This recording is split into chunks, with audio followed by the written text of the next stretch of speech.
আসসালামু আলাইকুম। আমার খামার বাড়ি ইউটিউব চ্যানেলে আপনাদের সবাইকে স্বাগতম। সবাই কেমন আছেন? আশা করি সবাই অনেক ভালো আছেন।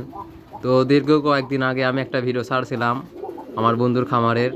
অনেকেই আমাকে ওখানে কমেন্ট করে জানাইছেন যে ভাই খামারের ফুল ভিডিওটা দেন। এজন্য আজকে আসা আমার বন্ধুর খামারে।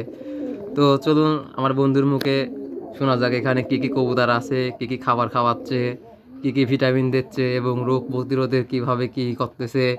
আরও এখানে একটা অনেক সুন্দর একটা জিনিস আছে, সেটা হচ্ছে এখানে যে ঘুঘু আছে। তো ঘুঘু কেন পালন করতেছে এর মধ্যে। তো চলুন সব কিছু শুরু শুরু থেকে শেষ পর্যন্ত শুনে আসা যাক। এই যে খামারি, আসসালামু আলাইকুম। ওয়ালাইকুম আসসালাম। তো তোর নাম দিয়ে শুরু কর, তোর নামটা কি? হ্যাঁ, আমার নাম মোহাম্মদ আলিমাম মেহেদি। হ্যাঁ, বাসা আমার কোথায়? বাসা পাবনা শহরের মধ্যে আর কি। তো তোর এখানে কি কি কবুতর আছে? আমার এখানে দেশি কবুতর আছে এবং লাক্ষা কবুতর আছে এবং শখের বসে আমি ঘুঘু কিনছিলাম 2 জোড়া। এখানে ঘুঘু আছে। তো তো ঘুঘুটা ঘুঘুর তো আসলে দেখতেছি বাচ্চা হয়েছে দেখতেছি। হ্যাঁ হ্যাঁ, বাচ্চা হয়েছে একটা ঘুঘুর। তো কবুতরের খাবার তো দেখতেছি অনেক তালিকায় রাখছিস। হুম আর হুম হচ্ছে ডিম বাচ্চা তো অনেক সুন্দর সুন্দর করতেছে, প্রতিটা খোপে কবুতর আছে, হুম হুম। ডিমও আছে বাচ্চাও আছে। তো প্রতি মাসে এখান থেকে কত জোড়া খাওয়ার বাচ্চা পাচ্ছিস সেটা একটু জানা আমাদের। আমার এখানে 20 জোড়া কবুতর আছে। তার মধ্যে আমি 17 জোড়া বাচ্চা পাচ্ছি প্রতি মাসে আর কি। তো বাচ্চা তো ভালোই পাচ্ছিস, তো এত বাচ্চা পাওয়ার কারণটা কি?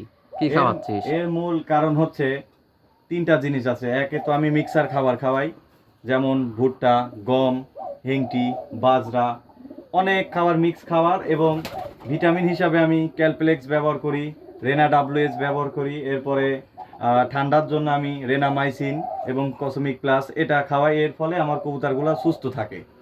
এ কারণে আমি প্রত্যেক মাসে প্রোডাকশন পাচ্ছি ওদের থেকে খুব ভালো আর কি। আর এবং আমি এটা তো আসলে বদ্ধ করে পুষি, 10 ফিট ঘর এটা আমার।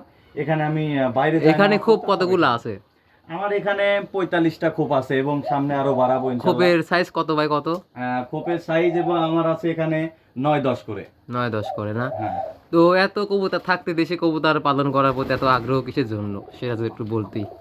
দেশি কবুতর পালার পিছনে একটাই কারণ, দেশি কবুতর পালতে বেশি একটা খরচ হয় না, খুব কম খরচের মধ্যে এটা হয়ে যায়। আর বিশেষ করে এই কবুতরগুলা বাচ্চা হলে পরে বিক্রির জন্য সেলটা আর অনেক বেশি আর কি। সবাই তো আর দামি কবুতর কিনে খেতে পারে না, এই কারণে দেশি কবুতরের বাচ্চাগুলো আমরা 270 থেকে 80 টাকা জোড়া বিক্রি করে থাকি। তো বাচ্চার দাম তো অনেক ভালোই। হ্যাঁ, অনেক ভালো এবং কি সামনে আরো বেশি হবে। তো খামারটা নিয়ে কি পরিকল্পনা আছে? এটাকে আরো বড় করবি নাকি হ্যাঁ, এই ইনশাল্লাহ আমি অবস্থায় থাকবে? সামনে খামারটা অনেক বড় করব। আরো আমি চিন্তা করেছি 100 জোড়ার আমি একটা সেট আপ রাখবো এখানে। তো আপাতত এটা দিয়ে শুরু করছি এবং কি যারা শুরু করবেন কবুতর পালা, তারা সর্বপ্রথম আপনারা, আমি মনে করি আপনারা 2 থেকে 3 জোড়া দিয়ে শুরু করবেন, সেটা কি জাত সবচাইতে হতে ভালো। পারে?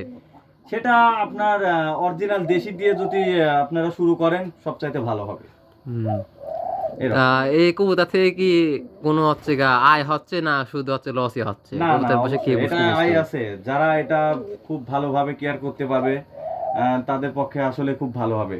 এখানে কোনো লাভ ছাড়া কোনো লস নেই, লাভ হবে যদি আপনি একটু কষ্ট করে ধ্যান দেন, একটু পরিশ্রম করেন, ইনশাল্লাহ পরে আর আপনার কোনো খাটনি করা লাগবে তো না। এখানে হচ্ছে তাও কত সময় লাগে দিনে?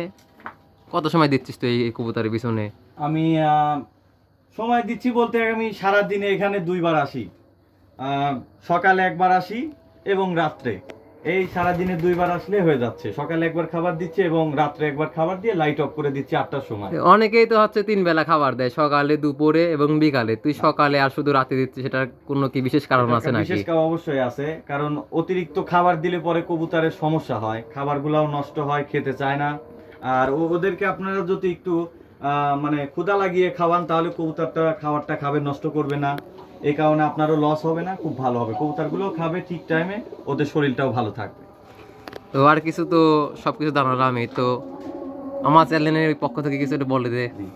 আমি এখন দর্শকদের উদ্দেশ্যে একটি কথা বলতে চাই, যেহেতু আমার বন্ধুর ইউটিউব চ্যানেল আছে, আপনারা সবাই সাবস্ক্রাইব করবেন এবং আমার এই খামারের যদি সামনে আরো ভিডিও দেখতে চান, তারা আপনারা সবাই ওকে কমেন্ট করবেন ও আমাকে জানালে আমি আগামীতে আপনাদেরকে একটি সুন্দর ভিডিও উপহার দেওয়ার চেষ্টা করব। তো দর্শকবৃন্দ, অনেক কথাই শুনলাম খামারের মুখ থেকে। তো আমি এখান থেকে এই মুহূর্তে বিদায় নেব, যেহেতু আজান পড়তেছে। সবাই ভালো থাকবেন, সুস্থ থাকবেন। আল্লাহ হাফেজ। ভিডিওটা ভালো লাগলে অবশ্যই লাইক করবেন। আর কমেন্টে অবশ্যই আপনাদের মতামত লিখে জানাবেন। সবাইকে অসংখ্য ধন্যবাদ।